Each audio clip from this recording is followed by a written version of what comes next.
O Supremo Tribunal Federal decidiu que até o 3º mês o aborto não é considerado um crime. Eu gostaria de alertar você para o fato de que mesmo o Brasil, não sendo um país que defenda uma religião, isso está correto, porque a história demonstra para nós que quando ocorreu a união entre igreja e Estado, a coisa foi trágica.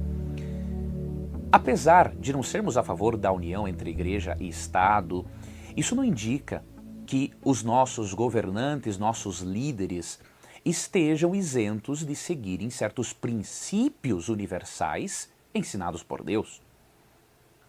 Uma nação que desconsidera os princípios divinos não pode ter a bênção de Deus. E, portanto, nós cristãos devemos dar mais atenção ao que diz o Supremo Tribunal Divino do que o Tribunal Humano. Mesmo que hajam várias opiniões a respeito de quando começa a vida de um feto, devemos considerar que, para Deus, o feto, não importa a idade e o tempo de vida que ele tenha, ele é muito importante. E eu vou apresentar para você, inclusive, algumas razões bíblicas. Antes, devemos atentar para o fato de que se o sistema nervoso central já é formado a partir da 3ª semana, isso demonstra que aquele pequeno ser que ali se encontra já sente algo. E que por isso a vida tem que ser respeitada.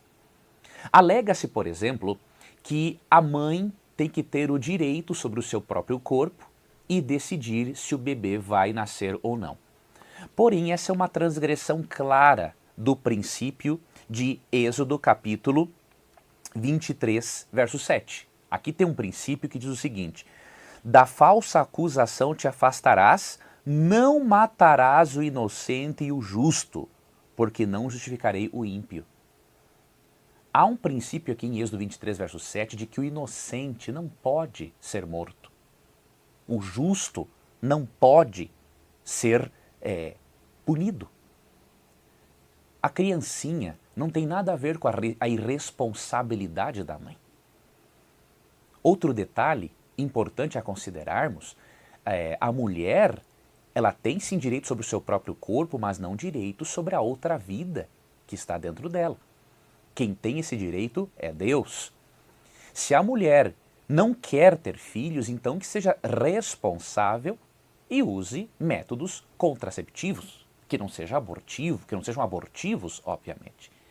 Então, este princípio de Êxodo 23, verso 7, demonstra que Deus considera, sim, um crime o aborto.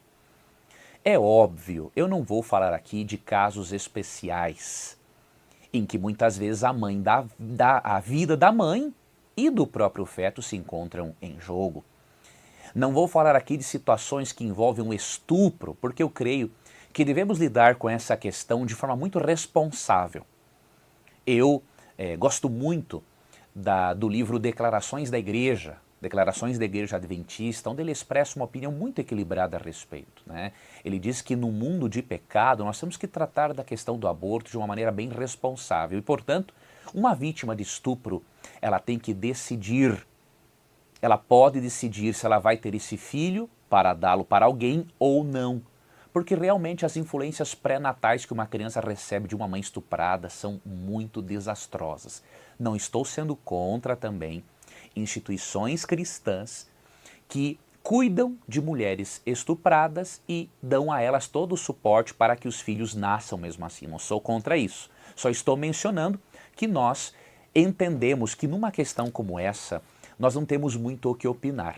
É uma questão entre Deus e a pessoa que foi estuprada. E se ela decidir por não ter, é entre ela e Deus, nós não temos que nos metermos nisso, tá bom?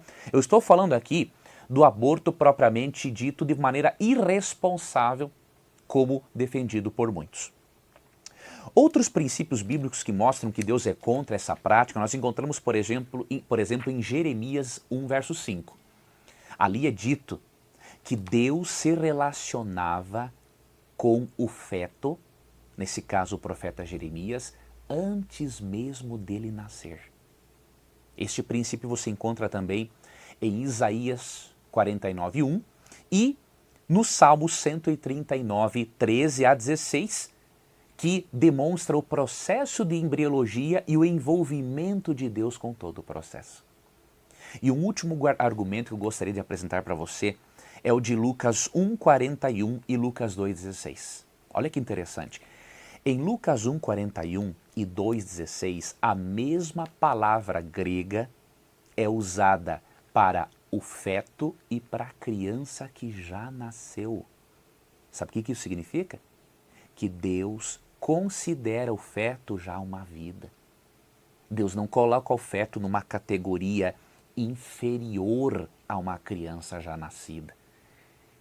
Então, meu amigo e minha amiga, nunca devemos, obviamente, nos rebelarmos contra as autoridades. Romanos 13, 1-4 é muito claro em dizer que é parte do plano de Deus que respeitemos as autoridades.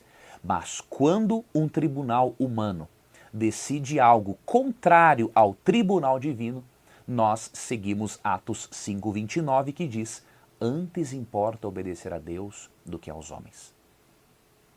Não crie outro problema para resolver o seu problema.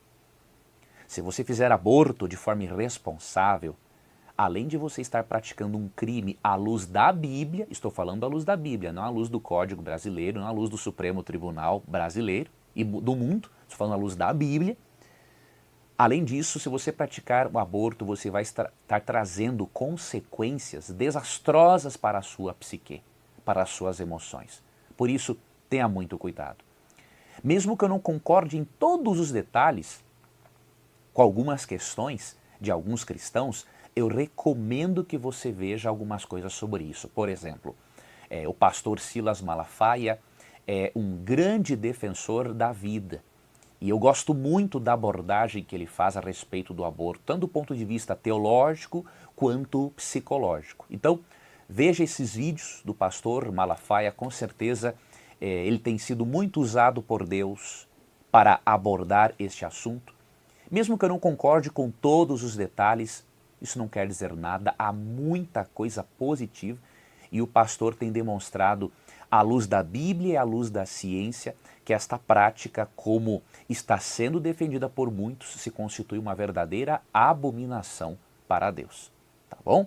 Um abraço, Deus guarde a você e muito obrigado por você fazer parte do meu canal. Não esqueça de inscrever-se, compartilhar o conteúdo com as pessoas para que juntos possamos levar as verdades de Deus para todas as pessoas. Em outras ocasiões abordaremos mais questões sobre o aborto, porque com certeza é um assunto muito amplo, gera muito debate, mas, acima de tudo, amigos, fiquemos sempre ao lado da palavra de Deus, tá bom? Um grande abraço.